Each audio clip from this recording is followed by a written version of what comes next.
नमस्कार, आपण पाहत आहात रिपब्लिकन वार्ता सुपरफास्ट बातमीपत्र. चला तर जाणून घेऊया दिवसभरातील काही महत्त्वाच्या घडामोडी. नाशिकमध्ये अपघातात कॉलेज युवती ठार. नाशिकच्या नासाडी पुलाजवळ भर दुपारी भीषण अपघात झाला. आयशर गाडीने ओव्हरटेक करताना दुचाकीस्वार सुहाना शेख यांना जोराची धडक दिली. गाडीच्या चाकाखाली आल्याने त्यांचा जागीच मृत्यू झाला. आरोपी चालक योगेश जाधवला पोलिसांनी ताब्यात घेतले असून पुढील तपास सुरू आहे. पाहुयात पुढील बातमी. साई पॅलेसजवळ ट्रकची धडक, पादचारी ठार. नाशिक मुंबई महामार्गावरील साई पॅलेस समोरील ब्रिजवर 6 टायर ट्रकने रस्ता ओलांडणाऱ्या दाम्पत्याला जोराची धडक दिली. अपघातात 52 वर्षीय पुरुष जागीच ठार होऊन पत्नी थोडक्यात बचावली. अंबड पोलिसांनी ट्रक चालकाला ताब्यात घेतले असून गुन्हा दाखल करण्याची प्रक्रिया सुरू आहे. पाहुयात पुढील बातमी. फुलंब्री बस स्थानकात गर्दीत चोरीचा धुमाकूळ. फुलंब्री बस स्थानकावर आठवडी बाजारात गर्दीचा फायदा घेत चोरट्यांनी 3 प्रवाशांचे सामान लंपास केले. महिलेस 1.5 लाखांचा मणिपोत, वकिलाचे पाकिट आणि एका प्रवाशाचा मोबाईल चोरीला गेलाय. पोलिसांनी तपासणी केली, मात्र मुद्देमाल सापडला नाही आणि तक्रारही दाखल झालेली नाही. पाहुयात पुढील बातमी. फासे पारधींच्या पुसद तहसील समोर धरणे आंदोलन.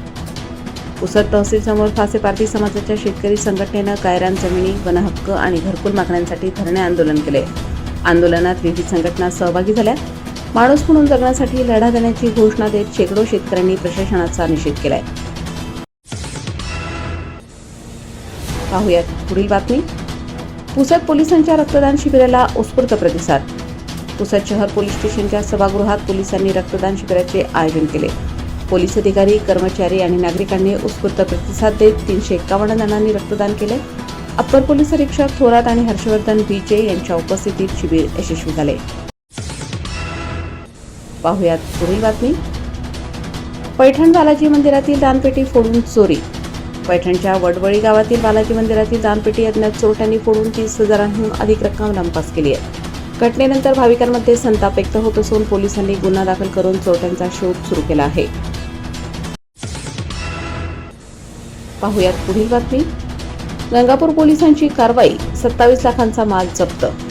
गंगापूर पोलीस आणि खंडणी विरोधी पथकाने फसवणुकीच्या गुन्ह्यात अवघ्या 48 तासात कारवाई केली आहे. 3 आरोपींना अटक करून 30 लाखांपैकी सुमारे 27 लाखांचे शर्टिंग कापड जप्त केले. पोलिसांचा हा तपास कौतुकास्पद ठरला आहे.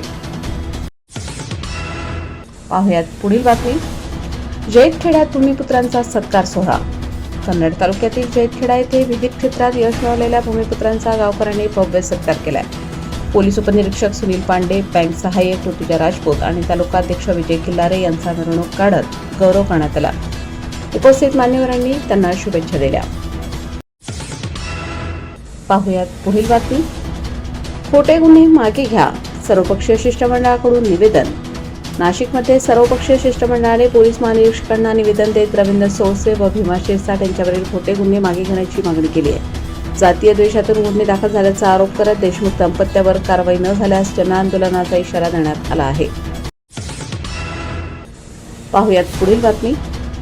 नाशिक संदर्भ रुग्णालयात प्रचंड अस्वच्छता. नाशिकच्या संदर्भ रुग्णालयात गलिच्छता आणि दुर्गंधीने रुग्ण आणि नातेवाईक हैराण झाले आहेत. वॉर्ड, स्वच्छतागृहे आणि परिसरात कचरा साचला असून मोकाट जनावरांचा त्रासही वाढला आहे. प्रशासनाने तातडीने उपाय करावे, अन्यथा आंदोलनाचा इशारा देण्यात आला आहे. तर या होत्या आजच्या काही ठळक घडामोडी. पुन्हा भेटूयात रिपब्लिकन वार्ता सुपरफास्ट बातमीपत्रात. तोपर्यंत आपण पाहत रहा रिपब्लिकन वार्ता न्यूज महाराष्ट्र.